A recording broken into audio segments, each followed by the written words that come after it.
It's the best way to get your attention without actually speaking. Alright. Hi everyone. Hi. I feel like I'm home. So you're obviously not seeing red in your future, not your immediate one. Which initially I thought someone's trolling me like really hard, but apparently it's like a system failure. So I'll try to point out the red parts suck. We went through that. My timing sucks on these slides, so I just finished them like an hour and a half ago on 2 glasses of bourbon, so it should be good.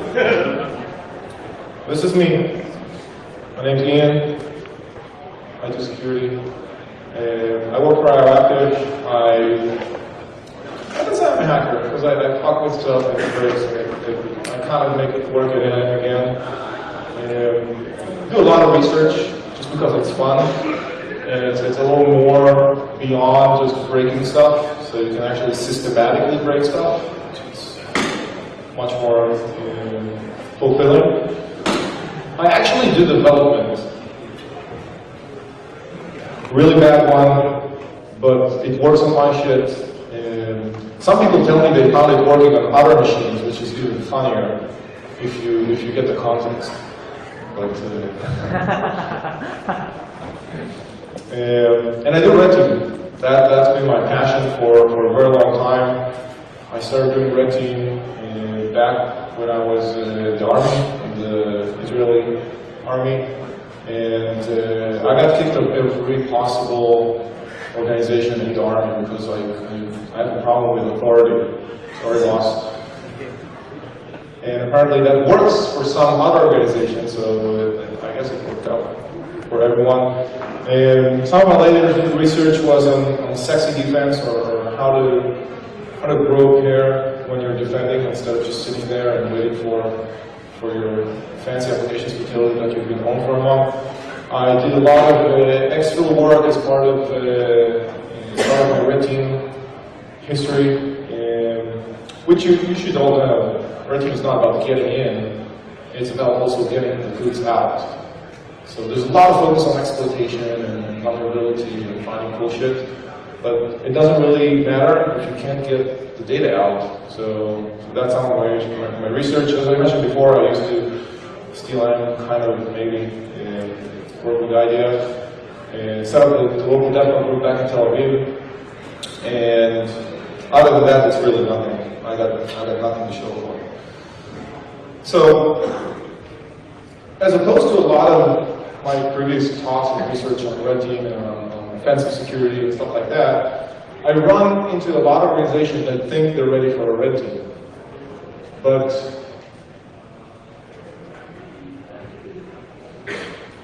do they really know what they're up against? Or do they really realize what is a red team? A lot of times it's just a glorified pen testing. Sorry, it's not. And a lot of times people think, all right, so it's a pen testing with social engineering, so we're going to do phishing, right? Or you can call us and try to get passwords, That's not the deal either. I actually like the recent Wikipedia definition. I have to say recent because it keeps changing, which is a red team is an independent group that challenges an organization to improve its effectiveness. It's a very nice definition, especially because it doesn't have anything to do with security. Which is kind of weird for a security conference to have a red team talk if the red team doesn't have anything to do with security. But then, you need to understand that security is only part of the deal. Okay? It's part of running an organization. This is exactly what a red team is supposed to do. We're going to stress and test the operations in your organization. Security is part of that. So how does that really work? Because, as I said before, it's not a pen test. So we're not going to get like a list of IP addresses and URLs and think, go at it between 9 to 5 and tell us your source IP address and just don't go hard enough, don't DDoS, don't exploit. But it's a red team pen test. right? Because you're allowed to do phone pretexting or something. So this is the most text you'll probably see on my slides, I hope, as far as I remember from an hour and a half ago. And this is kind of a laundry list of the phases or the steps that you should take in order to prepare, execute, and actually get value out of a red team. If you cannot go through all of that, you're doing something wrong, and you should go back to step 1 to identify where things break. If you can go through that, awesome, you're ready for a red team. So we'll start, without further ado, with first step. You need to start by mapping. Mapping out your organization. How many people here can truthfully raise their hands if they know exactly how their organization works? Wow.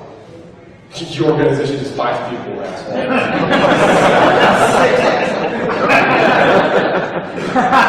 Do your homework. Seriously.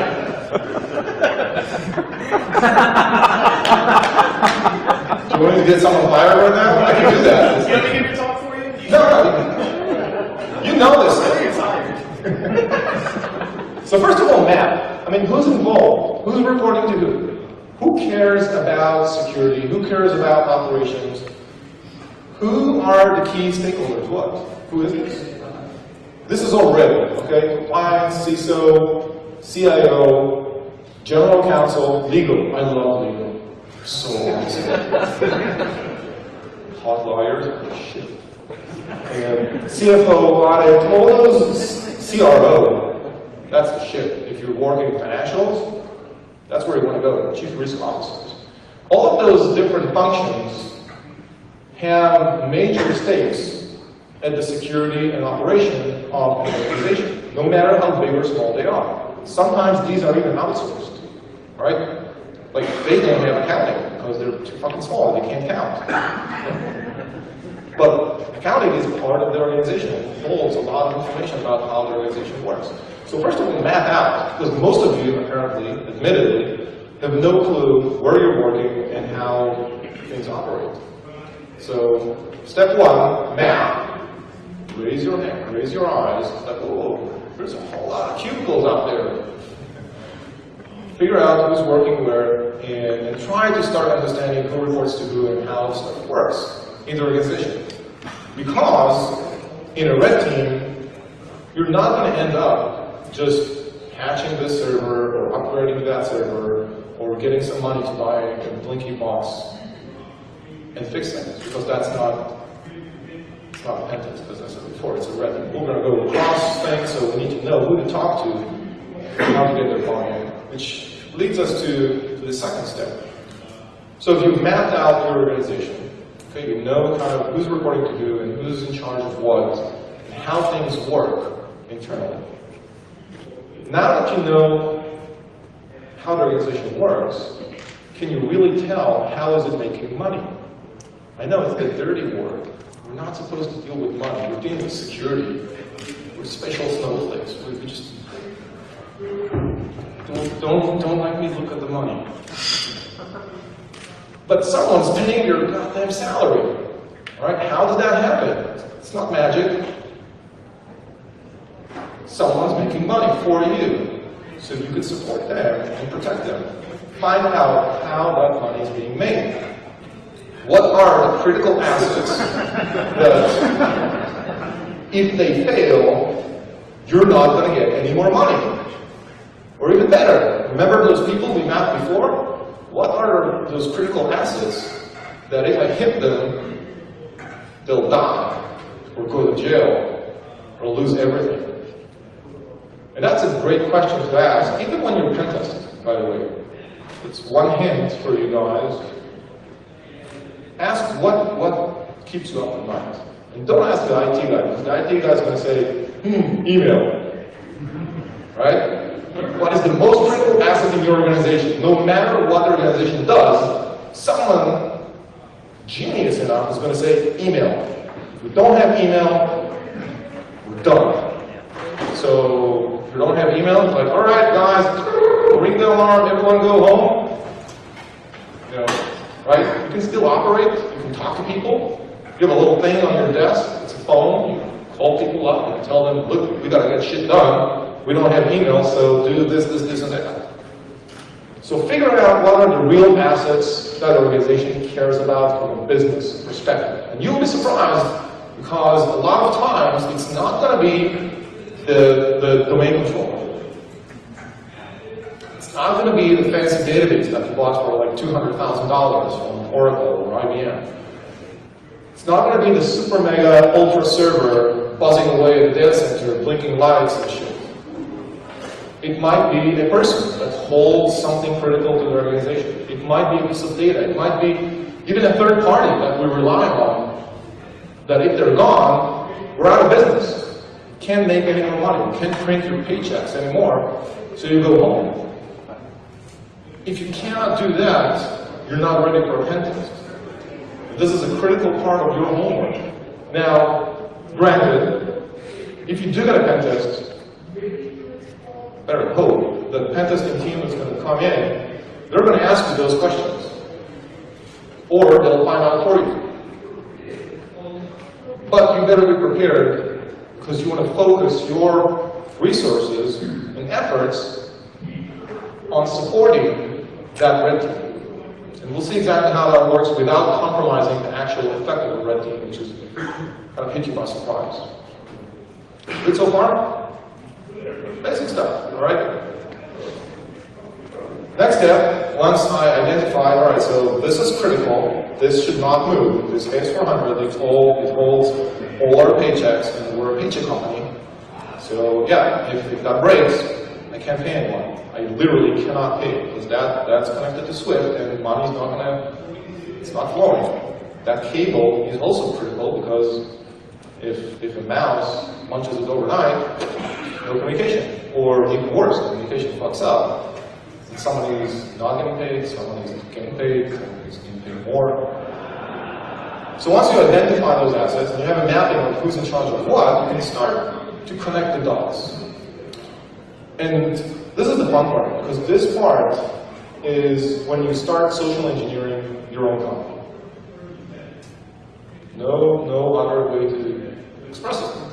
You're getting buy-in from people inside the organization to conduct an all-out, all-to-the-walls test of the operational efficiency.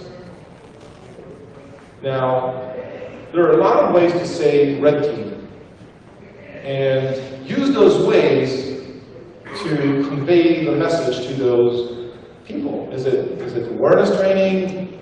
Is it Six Sigma, Judo Ninja, Black Belt? Something for management? Is it compliance? Is it an audit? Find the right words and language to communicate with those other people that you mapped out in the organization. Because you don't want to say, yes, we're going to do the red team. They're going to go to Wikipedia or find some website that has a picture of someone with like a security cap and a DEFCON shirt, like trying to break into their data center. They need to understand what they're going to get from it. So you need to learn that language and use it against them. Not really against them, it's for them. Sometimes you got to slap someone to kind of put it in place and wake them up. So use those words and language to get buy-in and recruit people from inside and mask it as something that they're going to be connected to. Okay? It just happens that all of those different functions are getting all of those different elements, right? Awareness training, audit at the same time, which is just happens to be your red team engagement. Not the fun part. You need to define a goal. So you've identified assets. What makes this organization tick? What makes it work? You got buy-in. People will actually work with you to get that shit done. You can start getting budget from all those different departments and kind of accumulate it into one bucket that says red team. Question is, do you really know what you're after? So we're going back to square one. What do you really need? And again, Forget about IT. You don't need IT. All right? I've seen organizations work on like Windows 2000 and DOS and shit like that. They're super happy, super secure, everything ticks, it's super efficient because it just works. It's not about technology. All right? Stop throwing your money on blinking lights. Unless it's like Joe's super cool hacker shit. It don't expect it, just buy it. So really understand, what do I need? What is my goal in getting this test? What parts of the operation am I testing for efficiency, for security? Remember those assets. How do they break? What's my worst case scenario? Think about those and try to express them in a way that, again, that works with everyone that you got buy-in from. Is it legal? Could be. All right? Great fix for a security problem, for an operational problem in an organization might be changing some legal language in agreements that we signed with our third-party providers. Awesome. It's called risk management. I'm mitigating risk. I'm hedging my bets, so I can kind of offset losses or potential losses or issues to someone else. Awesome. Nobody complains. Is it R&D? Am I developing some fancy new application or hardware that if that design leaks away, I'm out of business next year? Could be. Know what you're targeting.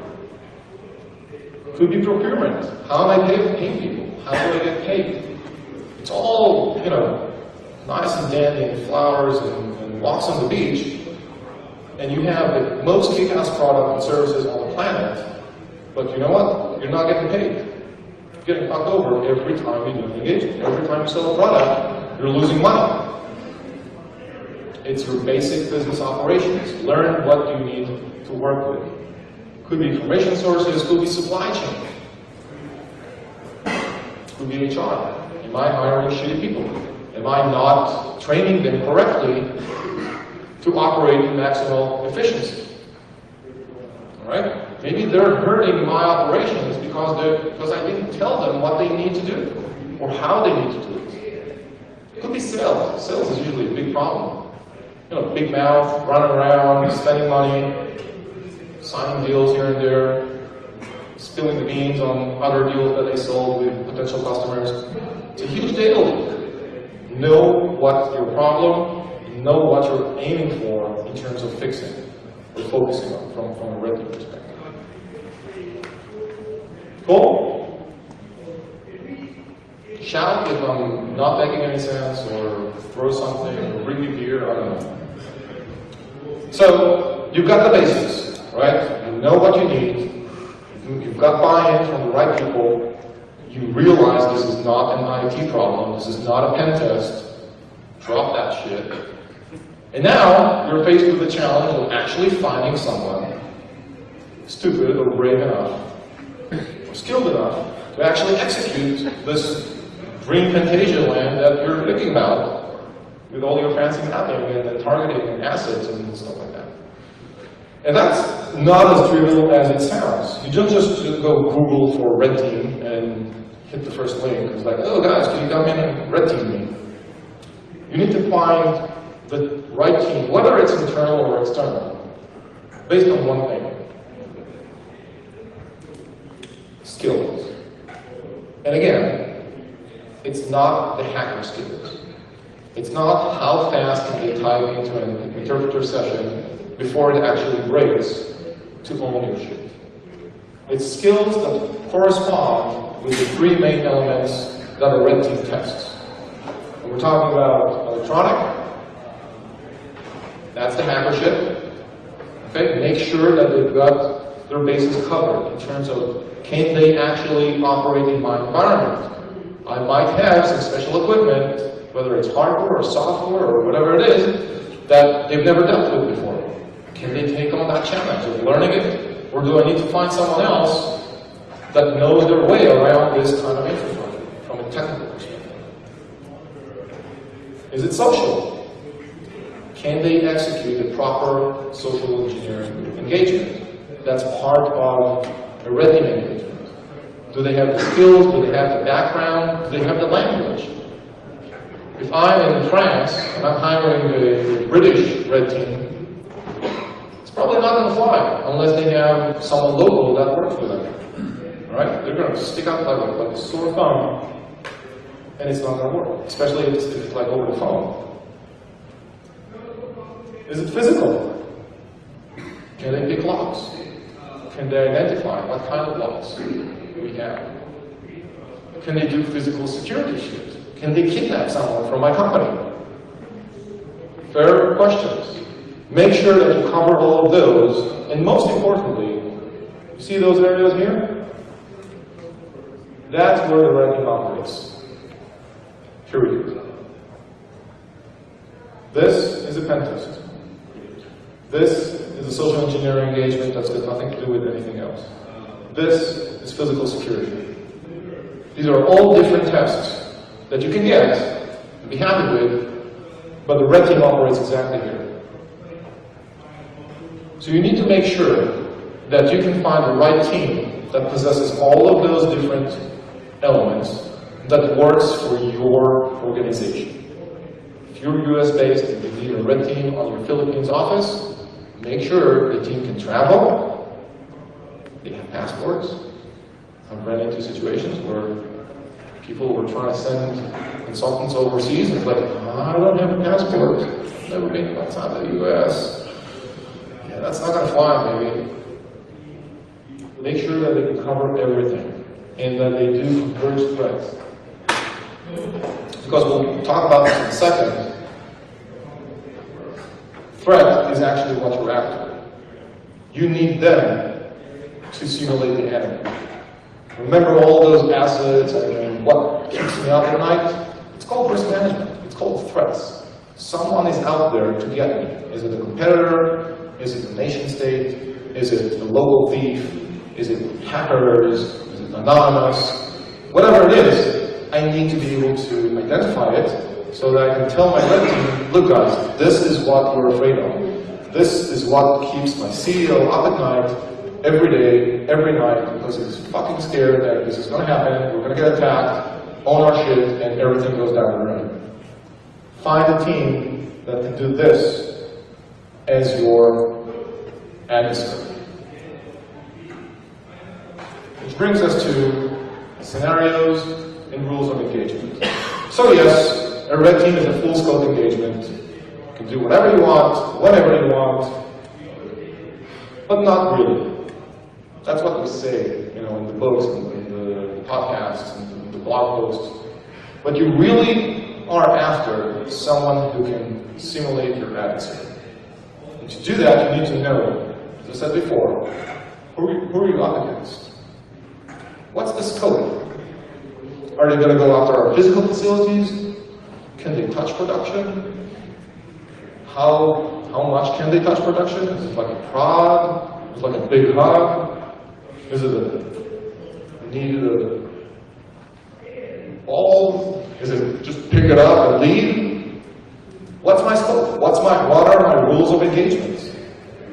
Okay. Do I have armed guards? Are my adversaries armed? I don't know. Do they know Kung Fu? Can they use it? You need to know and articulate how is this going to go down. Best way to do that? Threat model. You probably have no idea what that means because when you say threat model to software people, they go like, stride! And they pull out a big ass Visio with a ton of issues and software thingies and protocols and interfaces and calls.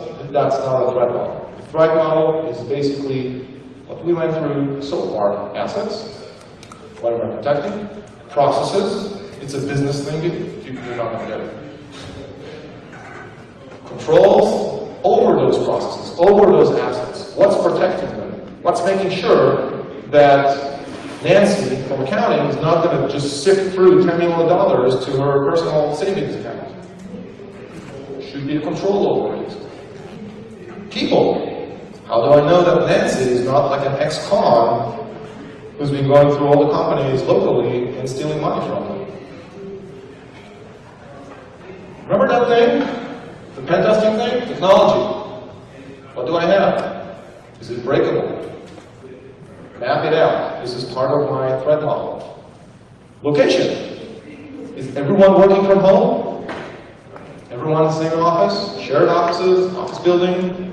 How does that affect me as a target in terms of my threat model?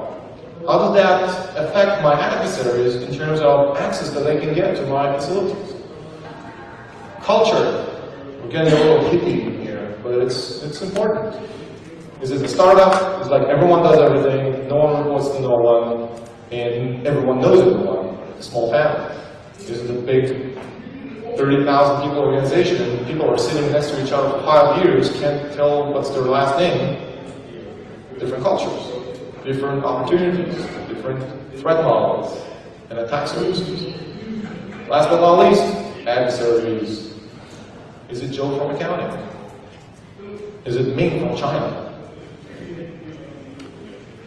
Check. I love check boxes. Next step, everything's set up. All right, I have a threat model, I picked a team, actually worked on the threat model with the team that I found, because they're good. They understand what my concerns are, and they help me build that. So now, I need to figure out, what am I going to do when the red team actually starts? The answer is, you're not going to sit idly waiting for the things to finish and get a report. You're going to have fun as well. But again, remember, this is not about sitting there and watching everything fall apart. This is about monitoring and recording how did my organization behave when things went down. This is critical because this will give you so much more value than just listening to someone else tell you how they did something to you. Because you have the flip side of things, and you can actually gauge and monitor my incident response. How did I do things? Did we detect them? Did we even detect them when they were like flying around drones outside the facility? When they were driving around with like rental Escalades outside the facility that no one drives an Escalade out? Like 5 times going back and forth. Did anyone notice that? If they have, what did they do about it? This is one of the biggest values that you can kind of augment into a red team engagement from your end to maximize the efficiency of that. And to the most relevant part of the red team, the most fun part, execution. Red team's coming. At this stage, again, you have prepared your blue team or white team or whatever you want to call it to monitor things. Or even get someone from the red team to sit down and pretend to be like an auditor that interviews people and kind of monitors how things happen. It doesn't end there. When the red team is executed, shit's going to happen. Fact. If it doesn't, something's wrong. Hire another red team. And the key here is to be able to clearly, efficiently, and eloquently communicate with your point of contact at the red team. And that communication, again, is critical to the success of that red team.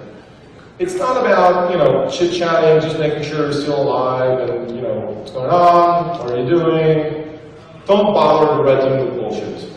All right? Don't overload them with information they don't need because they're just going to slap you and it's like, I'm not talking to you anymore. Like that was before. Be efficient. And your efficiency in communication is basically staying in control of escalation processes.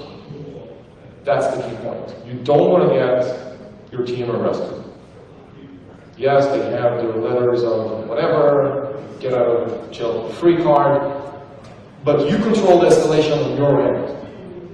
And you need to know when to stopgap that escalation. You want to make sure that you do go through incident response. You want to make sure that you test the processes and the procedures around, someone's in our network.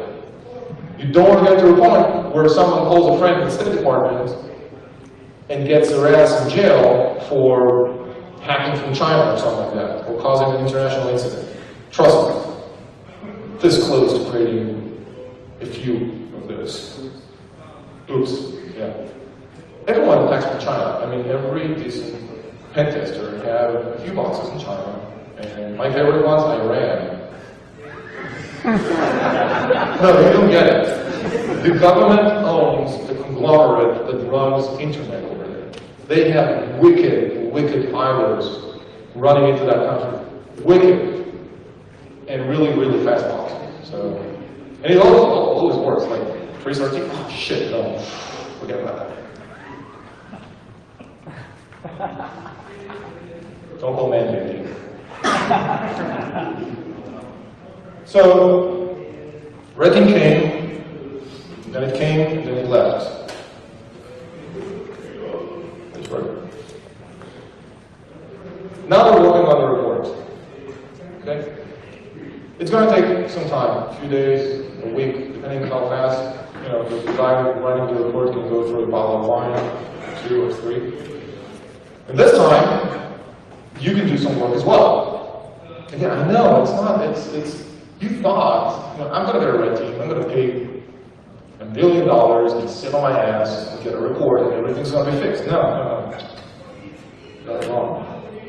It's your time to analyze. There's a lot of data on your end, if you did things correctly, that you can go through and again, prepare for the red team report.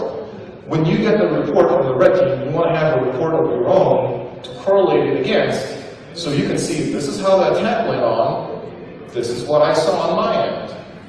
And get that from everywhere, from all the people that you got the buy-in from, and you sold them this audit, Six Sigma, awareness training, whatever it is. Get all that data, get all that reporting, go through it, and get ready for the actual report. Again, we're talking about value. We're not talking about running some sexy exploits or breaking into a secure door or stealing your CFO's daughter to cause some damage. We're talking about analyzing and understanding where is the systematic failure that I have so I can fix it. So work on your end to enhance the findings that you're going to get from the red team. It just makes perfect sense until you see it. You're sitting, as I said, on a ton of data, from IDS, system logs, firewalls, access controls. Make sure that you get everything, call records, web traffic, who accessed the website, when, is there a change in patterns, can I learn something from it, because that team is the actual enemy. All right, this is not a pen test. I'm not going to see an Nmap scan on my website, all right, or a Nessus scan on my website, and say, all right, so this is how shit's going to fall down when my competitor attacks me. No, they're not going to use it. They're going to behave like you've just seen on the red team. So make sure you track everything that the red team did and see how you did internally. Even social media. How many friends do I have now? How many friends do my employees have? Is anyone new following me on Twitter or any one of my employees? Did I get any Google alerts in the time that the engagement was run?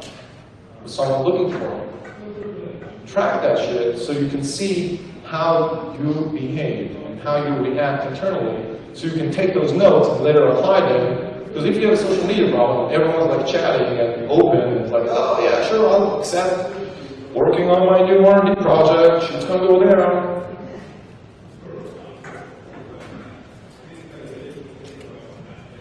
And last, when you finally get the report and do that correlation, it's time to really sit down and make sure that you get all of the value out of it. The goal is very simple. See where you fail. And not just fail in a, oh, someone screwed up, it was a one-time thing, because you can't fix that. Look for systematic failures. Look for things that you and the red team can say, yes, I can do this again and again and again, and keep breaking in, keep taking shit out, because you have a systematic failure somewhere.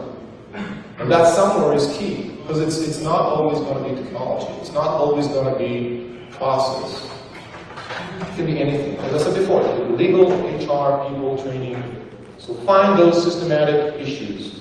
And that's exactly why you prepped up for the report by creating your own internal blue team report. You do the correlation. Right? That's why I sent you initially to get the buy-in from other people, because now you can go back to them and say, I think we have a problem here from an operational perspective of how we move money or how we ship stuff, how we source for materials. We need to fix that. We're going to be more efficient. Not more secure, more efficient. Okay? Quick example from my past short history. This was from a red team I ran. And when I was back in the Air Force, and we were really testing a very secure facility that had some secret shit on it, and it was very hard to get into. We had a horrible time there. But this picture was taken in their dumpster site. Dumpster diving is a hobby you should start to embrace and own. With rubber gloves and go at it. Wear long sleeves, by the way, when you're dumpster diving. Long ago, please wear long sleeves. It's summer, it's hot in Israel, so we're walking through the dump sites, almost zero security. I mean, the guard passed by, we waited for him to pass by, got in, and started rummaging through shit. And we found this. I don't know if you can see this. There's no red. It's a sun server, so it's blue.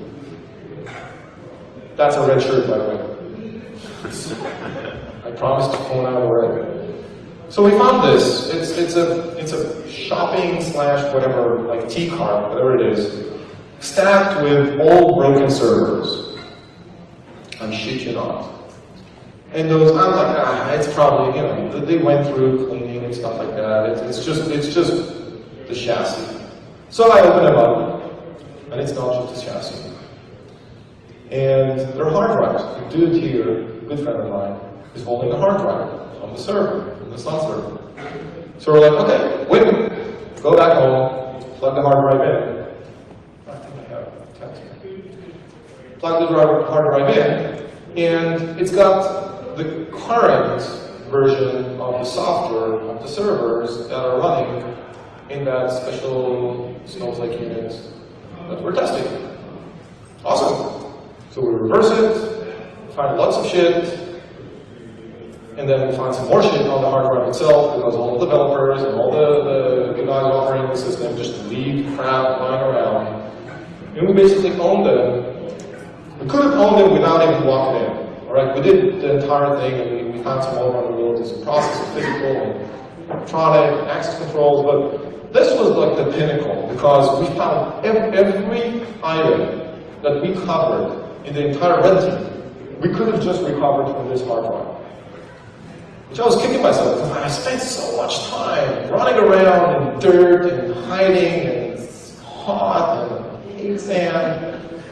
And I just picked up this little piece of shit. I just write a report and I'm done. And the beauty of it is that you can point out systematic failures across different areas of the organization. So we're talking about personnel training.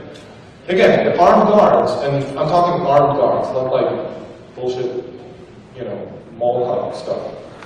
Running around would kill us if, they'd find us like running some shit there.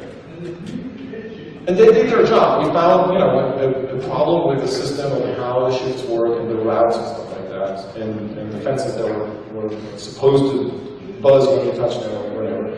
But they went right through this, literally right through that area where there's shit dumped on the side. Why aren't you telling your security guards to look out for stuff that stupid people inside leave lying around?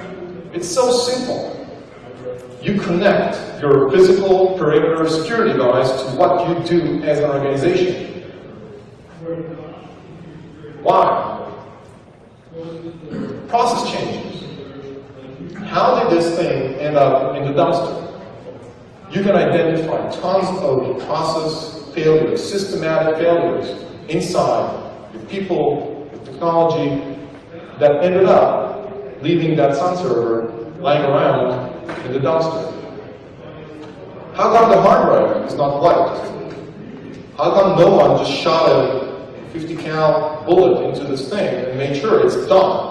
You have enough of them lying around just in the back. You have a range that you can fire missiles with. And you leave the hard drive. You have a freaking pen, just run over it. Simple. Change management, R&D practices, the amount of shit that we found. And again, this is funny because that's a third party providing that software. Cool iPad. What do you want? 10. That's it? Oh, 10. Dude, you gotta fix your iPad. Oh shit. R&D practices. Third party develops software for someone. This time for the Army, whatever. Why do they leave so much shit lying around on a production server? Why you did not test for shit lying around on the server? Systematic failures. Okay? I'm not even talking about the actual software, it's just completely broken down. Anyone who's dealt with government knows that the shit they get is the lowest bidder that they can find, alright? So by definition, you're getting crap stuff. So at least put some controls around it to make sure that the crap is just hardened or whatever it is. And physical security routine. So from one hard drive, from one run around the perimeter of the base, and scoping it out, and understanding how security works and the controls, we found all of that stuff. And that affects the actual operations of that organization. Show me a pen test that will do that, ever in the history of computers. So we found all those systematic failures, which leads us to actually fixing shit. That's the fun part. That's where you get the most value out of this process. And by this point, you should be versed enough in everything that happens in your organization. Remember all the people here that didn't raise their hands because they didn't know how their organization worked? Once you get this, all of those hands are going to be way up there because you're going to know exactly how things work. That's a huge plus for the organization, just by itself. But fixing things is really fun. Again, it is not about going to Gartner, looking at that top right section, picking a vendor, and paying. You're not going to fix shit by buying stuff. Probably going to make it worse. So a couple of examples of issues, systematic issues that in my past I managed to see through fixation. First example, or example 2. Incident response from hell. We did a rental with a vertical organization, high-tech company, media, whatever. And they knew their shit. They had everything lined down. They had a wicked IR team, like gangsters. The problem was that every malware that got in that was interesting enough, they went through hell and back to understand exactly what's going on. And they got the skills. They would reverse it, they would put it in the sandbox, analyze everything, like the whole thing. They're smart enough also to know that if it's sophisticated enough, which means if an AV comes up with like a generic detection, it means that they've had it for at least 2 months and it's real. Alright? Not some bullshit virus, it's real. Because if my AV goes on generic and I see a problem somewhere, I need to deal with shit. And the best way of dealing with shit is letting it run, because once you stop it, your IR sucks. Okay? So let it run, try to control the information around it. Awesome. Alright, so that's the process. The problem was that once we found this out, we're like, okay, let's DDoS IR. So you should all know by now it's fairly easy to create APTs, okay, and send them in multiple vectors, and let them run. within 3 days, IR was backlogged like hell. That's the only thing they're dealing with. They couldn't deal with password resets, they couldn't deal with broken printers, they couldn't deal with simple malware. They were just all out because we gave them like, oh my god, look at those tokens, look at that shit. It's like communicating over SSL, and we broke SSL, and it's like there's open PGP messages inside, so it's someone's really out to get us, and they were all frantically working around, literally around the clock for days. So we'll let them run for a couple of days. Everyone's exhausted. Everyone's like out of it. Guess what we did in the meantime? A lot of fun. So again, it boils down to what are you focusing on? Where's your failure? And it's very easy to identify that, because if you leave your stuff running with a CNC that would indicate of things happening, you can actually track, you know, oh, that thing moved from production to the IR, because now I can see it's sandboxed, it's running under a different kind of environment. I'm still seeing duplicates, so it's the same kind of instance of my malware, and showing up again, someone's dealing with it. So I can actually track how many instances of my attack are being handled by IR, and I can track them over time and see the delays keep getting longer and longer, up to a point where like, okay, time to attack. They're all busy. They are buffer overflow. What's going on? More example, sales. I told you before, we love sales. Salespeople are the best. So the organization is a security contractor in this instance. They make big guns. R&D, production, testing, everything is in one location. All right? They know their shit, everything's secure. They make guns. Guess what their guards have? Big guns. So it's kind of fun to test those. Sales are global. Because, you know, you don't just sell guns to your country. Who does that? You sell it to everyone. I mean everyone. And they're all controlled from HQ. So that's our target, because we can't, I mean, going through the perimeter, I don't want to get shot. Really don't. Went through that, not into it. So we targeted sales. We found the right context. If you go to a red team talk or a class or whatever it is, you know that context is king. Find the right context. There was like some big spook sales, whatever, people who deal with guns and shit like that. And we knew that their salespeople are going to be there. So we targeted that. And salespeople are really easy to own because they'll click on everything. Got a shell inside, got a deal on production machine, got a deal on manufacturing, which means that now we can make guns, not work.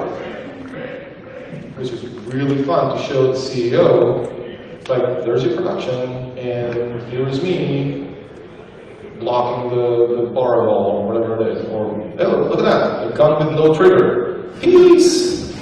They really freak out. Sales ledger, major diplomatic incident potential, because everyone sells guns to everyone. Fuck that shit. So we saw a process breakdown anywhere from physical security, right, by USB drops and letting salespeople get media and do something with it, through separation of duties internally, network segmentation. How the fuck do I get from sales to production? Can you please explain how that works? Because I can't. All the way down to egress data management, because shells, between you and me, in a production environment, shouldn't be able to get out. It should be extremely hard to make a simple, stupid interpreter shell, which is exactly what we did, call home from a production environment. Okay, so again, identifying those issues and fixing them one by one. And these are not all technical fixes. It's not about, oh, okay, so I'll fix my firewall, no more egress. No. So we covered the plan. I hope I'm not missing anything. I hope you kind of understand what's going on here. If you're not able to run through the entire program, go back to step one. Please, for the love of God, don't spend your money on something you don't need. This is kind of counterintuitive because I'm selling red team, all right? This is my livelihood. I'm telling you, don't get a red team. Because, you know what, if you do, and I end up doing it, I'm not going to have fun, you're not going to have fun. All right? You're going to have to deal with me not having fun, which is not fun. So please, I can be really fun, all right? But I can be really pissy. So please make sure you cover all those basics. It's not really rocket science. It's not difficult. It is, but it's not like just break out of that mold of let me buy this thing that Gartner says that's going to stop APTs. I'm good. It's not who's got the biggest problem. All right? Don't hire me just because I'm standing here speaking because someone was stupid enough to let me speak here. All right? Find the right people for the right job. It may not be me. Maybe someone, who costs less, is prettier, and is not going to shout at you if they're not having fun. Okay? It's about challenging the organization to improve its effectiveness. Back to square one. What is a red team? It's not about security. Remember that. And furthermore, it's about challenging yourself to break out of that mold of, I'm a hacker, I do IT security. I'm a CISO, I manage information security. That's bullshit. No, really, that's bullshit. You're getting paid to do 30% of the security work in an organization and you call yourself a CISO? Doesn't make sense. Security doesn't happen just in IT. Break out of that and start looking around to work with your peers. And really challenge your assumptions on how secure am I? I see a lot of people, a lot of organizations that say, we know our weaknesses. We know what will work if someone tries to attack us. Do you? Well, first of all, validate it. You know it. You know how well you're going to fare up against this attack? You know that this is going to work and this is not going to work? Test it. Second of all, you're still thinking like a CISO. You're still thinking like an IT security guy. Challenge yourself and your assumptions on security to expand it a little beyond, because someone's paying your paycheck and it's not that IBM or Dell server. No, there's no certificate at the end. There are no CPEs in completing that drill. All right? Just pay your dues, listen to podcasts, and keep your CISSP. This is about being actually effective at doing your job and getting paid and making sure the organization keeps making money and keeping safe. There are no medals. No one's going to give you an attaboy because security sucks. And it's hard work, and you're not getting paid enough, but whatever. But just do the work. On the other hand, you're going to get a better ROI, and this is for the CISOs who use and like the management. You get a way better ROI than any other test the organization can go through. Period. You want to challenge me? Challenge me. Better than an audit, better than a Kah, EY, KPMG, whatever it is, they come in and check boxes, better than a pen test, better than a vuln assessment. You go all the way across, all through the walls, this is what's going to happen when I get attacked. So take that audit, take that risk assessment that the CRO got, or compliance got, and execute it. And see how things fall apart inside, so you can fix it properly, and not just this department, that department, that department. It goes across. Until the next one, of course. And again, this is not just, I got a red team, I'm good now, because I got results, and I fixed it, bye. Your organization keeps changing, you keep changing, keep challenging yourself, your assumptions, your operations, to make sure that everything keeps ticking, and you can finish. Questions are outside. That was Perfect timing. Oh my God.